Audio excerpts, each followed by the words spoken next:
Jangan lupa like, komen, dan subscribe channel YouTube TVRI Bengkulu dan nyalakan lonceng notifikasinya.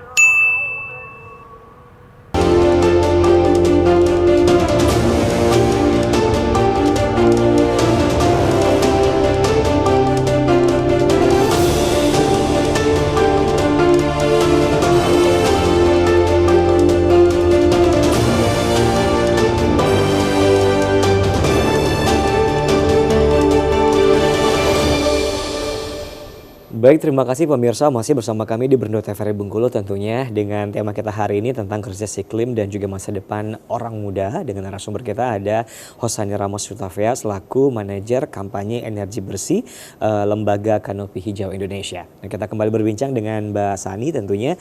Nah, tadi dibilang bahwa ada beberapa kampanye-kampanye yang dilakukan nih. Nah, untuk antusias dari masyarakat sendiri tentang kampanye energi bersih yang dilakukan oleh Lembaga Kanopi Hijau Indonesia ini seperti apa? Apakah cukup puas sampai saat ini atau masih kurang sama sekali? Kalau untuk perjalanan kampanye dan respon masyarakat khususnya untuk hari ini, kita rasa masih sangat kurang. Oke, karena banyak sekali tantangan-tantangan yang kami hadapi ketika kami terjun ke lapangan melakukan sosialisasi, melakukan kampanye, masyarakat itu tuh masih belum mengerti apa itu krisis iklim, apa itu transisi.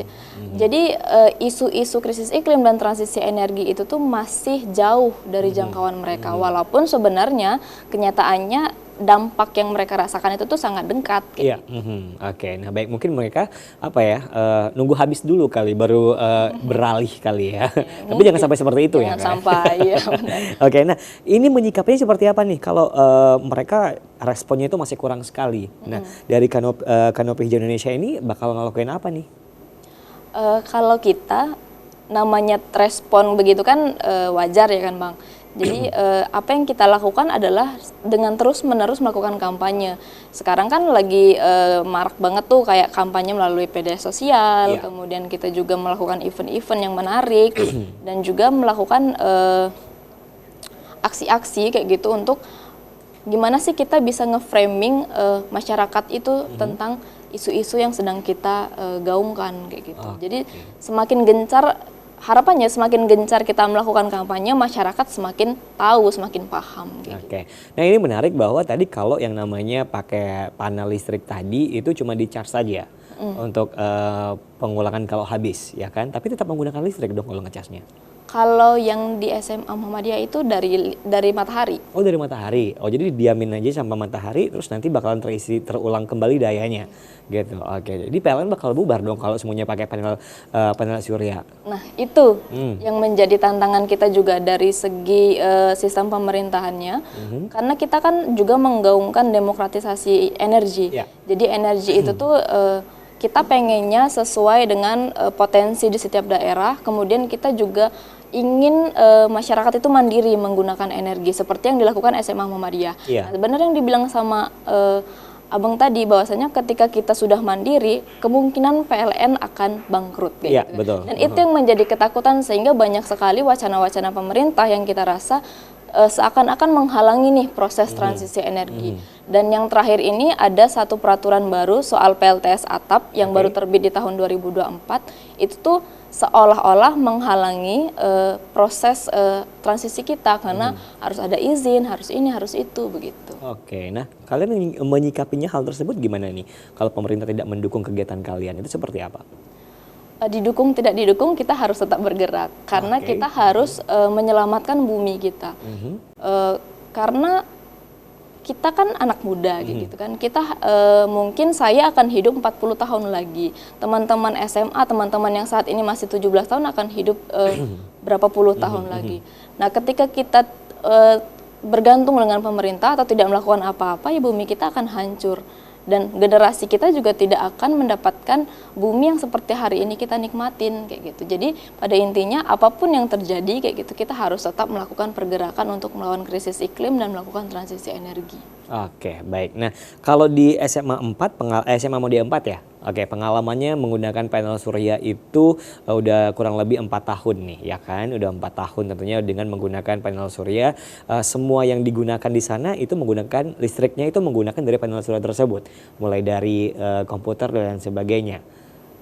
Dia tidak mengcover semua Oke. memang, hanya dia mengcover fingerprint, kemudian Oke. CCTV, kemudian lab laboratorium komputer, itu yang digunakan untuk dari sumber energi listrik dari matahari itu. Oke, baik. Nah, kalau dari listrik selama ini yang kita tahu itu kan pakai daya watt gitu kan ya kan. Nah, kalau dari kanopi ataupun juga energi matahari ini sendiri itu pakai daya watt juga atau seperti apa? Iya.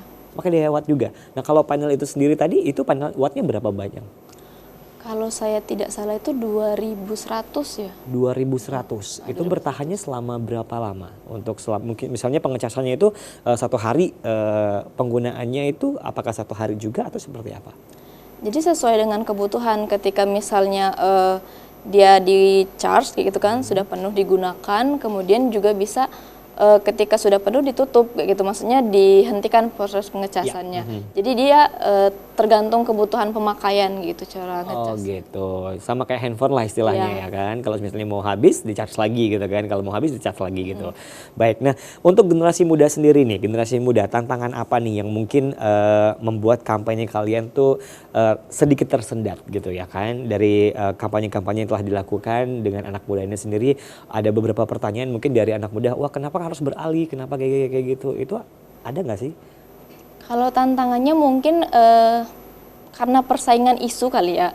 Jadi seperti yang kita lihat saat ini kan anak-anak zaman sekarang, Gen Z kita bilangnya, mereka lebih fokus sama diri sendiri, lebih individual kayak gitu. Jadi ketika kita melakukan kegiatan-kegiatan yang sifatnya bersama-sama untuk melakukan aksi seperti itu, melakukan kampanye, mereka tuh lebih menjauh kayak gitu. Agak sulit menerima, kecuali misalnya mereka memang yang sudah kita temanin dari lama Ya. gitu. Memang mereka yang sudah punya kesadaran sejak awal gitu tentang lingkungan, itu akan lebih gampang kita ajak untuk beraksi. Cuman beberapa masyarakat sekarang, anak muda terkhususnya, itu masih terbilang sulit untuk menerima isu-isu krisis iklim dan transisi energi. Oke, jadi agak susah dikit untuk ngajaknya ya kan. Tapi ada beberapa orang yang mungkin enak buat diajak ya kan. Baik, kita akan jeda iklan dulu Mbak. Tentunya tetap bersama kami di Berndo TVRI Bengkulu.